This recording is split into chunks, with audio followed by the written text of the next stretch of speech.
পশ্চিম দৰঙৰ বৰবৰীত অসম জাতীয় উন্নয়ন পৰিষদৰ কৃষক শ্বহীদ দিৱস উদযাপন। অসম জাতীয় উন্নয়ন পৰিষদ কেন্দ্ৰীয় সমিতিৰ উদ্যোগত পশ্চিম দৰং আঞ্চলিক সমিতিৰ সহযোগত বৰবৰী প্ৰগতি সংঘৰ আতিথ্যত 28 আৰু 29 জানুৱাৰীত দুদিনীয়া কাৰ্যসূচীৰে বৰবৰী নাট্য মঞ্চত উদযাপন কৰা হয় উক্ত কেন্দ্ৰীয় কৃষক শ্বহীদ দিৱস। তদুপলক্ষে 29 জানুৱাৰীত আবেলি অসম জাতীয় উন্নয়ন পৰিষদ কেন্দ্ৰীয় সমিতিৰ সভাপতি অখিল চন্দ্ৰ গোস্বামীৰ সভাপতিত্বত অনুষ্ঠিত হয় মুকলি সভা।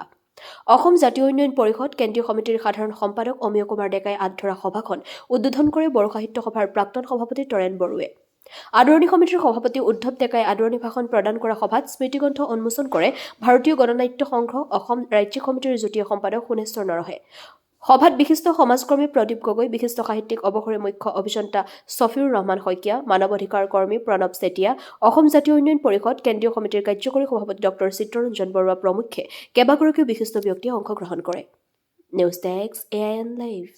যোৱা বছৰৰ পৰা 2025 চনৰ পৰা আমি এটা সংকল্প লৈছিলোঁ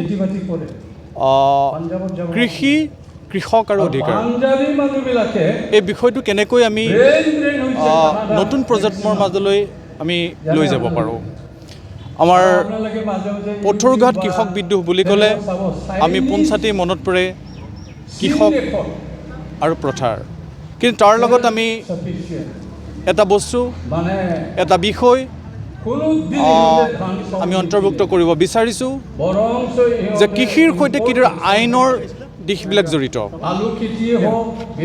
কৃষিৰ সৈতে কিদৰে সাংবিধানিক অধিকাৰ জড়িত আৰু কৃষিৰ লগত কিদৰে শৈক্ষিক বিষয় জড়িত, এই তিনিওটা বৃহৎ বিষয় অসম জাতীয় উন্নয়ন পৰিষদৰ কেন্দ্ৰীয় সমিতিয়ে আমি ইতিমধ্যে দেশৰ কেইবাখন কৃষি বিশ্ববিদ্যালয়ৰ সৈতে আলোচনাত মিলিত হৈছোঁ আৰু ভৱিষ্যতে নৱ প্ৰজন্মক আমি কিদৰে শৈক্ষিক দিশেৰে সাংবিধানিক অধিকাৰৰ দিশেৰে কৃষিৰ লগত জড়িত কৰিব পাৰোঁ তাৰ বাবে আমি প্ৰচেষ্টা চলাইছিলোঁ, ভৱিষ্যত দিনত চলাম আৰু এয়াই আমাৰ নতুন কৰ্মসূচী।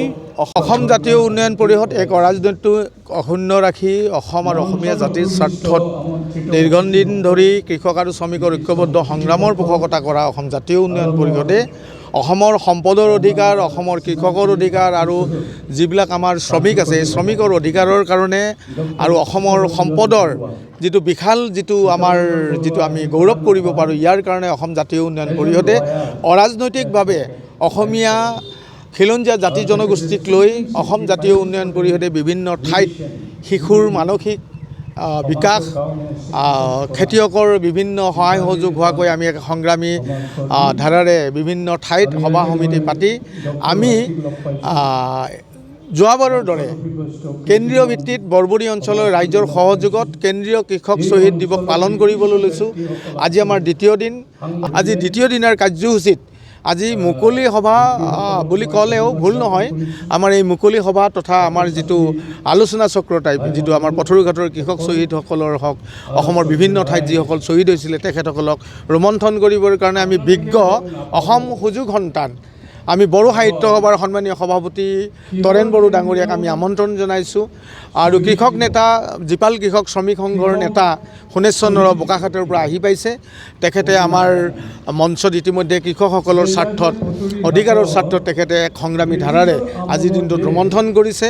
আমাৰ কেন্দ্ৰীয় সভাপতি অখিল চন্দ্ৰ গোস্বামী, ডক্টৰ চিত্ৰৰঞ্জন বৰুৱা আৰু কেন্দ্ৰীয় নেতৃত্বই এই অঞ্চলৰ ৰাইজৰ সহযোগত যোৱাবেলিৰ দৰে এইবেলি এটা বিশাল প্ৰস্তুতিৰে আমি এই অনুষ্ঠানটো আয়োজন কৰাৰ আজি দ্বিতীয় দিনত আমি ভৰি দিছোঁ।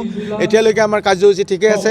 অলপ পিছতে অসম গৌৰৱ বঁটাপ্ৰাপ্ত সাংস্কৃতিক কৰ্মী ৰঞ্জিত গগৈ তেখেতে বিহু নৃত্য প্ৰদৰ্শন কৰিব আৰু ইয়াৰ পিছে পিছে লোহিত গগৈয়ে এক সংগ্ৰামী ধাৰাৰে গীত পৰিৱেশন কৰি আজিৰ অনুষ্ঠানটো সামৰণি মাৰিব। যিকোনো খবৰ বিজ্ঞাপনৰ বাবে যোগাযোগ কৰক 7896121996।